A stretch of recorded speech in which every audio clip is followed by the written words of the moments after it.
যেন নতুন করে আবারও স্বাধীন হলো লাল সবুজের বাংলা নামের দেশ। প্রতিবাদী মানুষের জয় হলো, বিজয়ী হলো গণ অভ্যুত্থান। দেশের পত্রিকার দিকে চোখ রাখলে এমন প্রকাশই স্পষ্ট। পত্রিকার অন্দর বলছে, স্বাধীনতার ৫৪ বছর পর আজকের তরুণ প্রজন্ম সহ সব বয়সী মানুষই যেন নতুন করে স্বাদ পেল সত্যিকারের স্বাধীনতার। সেই খবর তুলে ধরে দেশের বিভিন্ন পত্রিকা কী ধরনের শিরোনাম করেছে জানব সেই শিরোনামগুলো।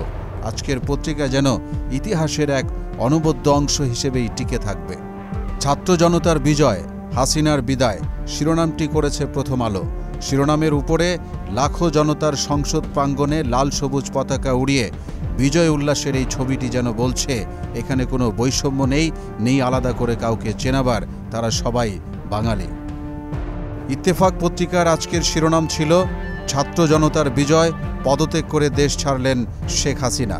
স্বৈরাচারের পতন হয়েছে সেই খবরটির সাথে কিন্তু শেখ হাসিনার পালিয়ে যাওয়ার খবরটিও শিরোনামে আসছে।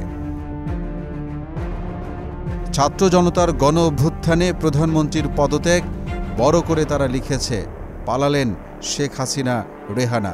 এই শিরোনাম নিয়ে পত্রিকা ছাপিয়েছে যুগান্তর। শিরোনামের উপরেই তার পালানোর ছবিটা ছাপানো হয়েছে, যেখানে দেখা যাচ্ছে হেলিকপ্টার থেকে নেমে হাসিনা রেহানা দ্রুত গাড়িতে উঠছেন।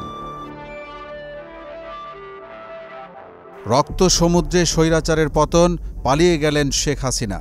বাংলাদেশ প্রতিদিনের শিরোনাম এটি, অথচ কদিন আগেই বলেছিলেন শেখ হাসিনা কখনো পালিয়ে যায় না, কিন্তু ছাত্র জনতার আন্দোলনের চাপে দেশ ছাড়তে হয় শেখ হাসিনাকে।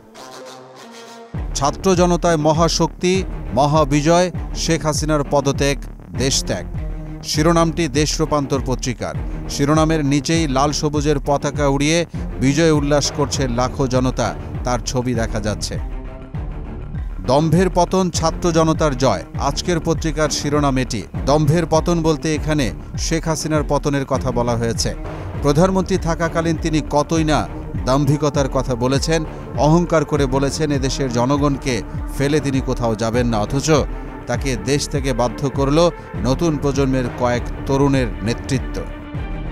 ছাত্র জনতার রক্তে ভেজা বিজয় শিরোনাম করেছে সমকাল। পত্রিকাটির অর্ধেক পাতা জুড়ে বিজয়ের পর জনতার যে বাঁধ ভাঙা উচ্ছ্বাস, তা নিয়ে বড় করে ছবি ছাপিয়েছে।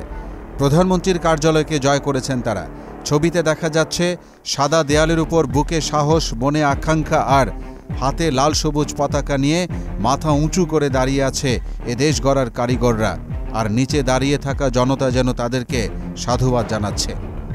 ৫ আগস্ট সোমবার প্রধানমন্ত্রীর পদ ছেড়ে নিভৃতে দেশান্তরী হয়েছেন শেখ হাসিনা।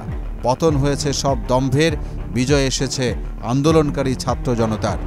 নতুন ইতিহাস গড়েছে তরুণ প্রজন্ম, যা দেশ বিদেশের খবরের পাতায় গড়েছে বিশ্বের এক অমোচনীয় ইতিহাস। মোহাম্মদ আলিউল্লাহ, মোহনা ডিজিটাল।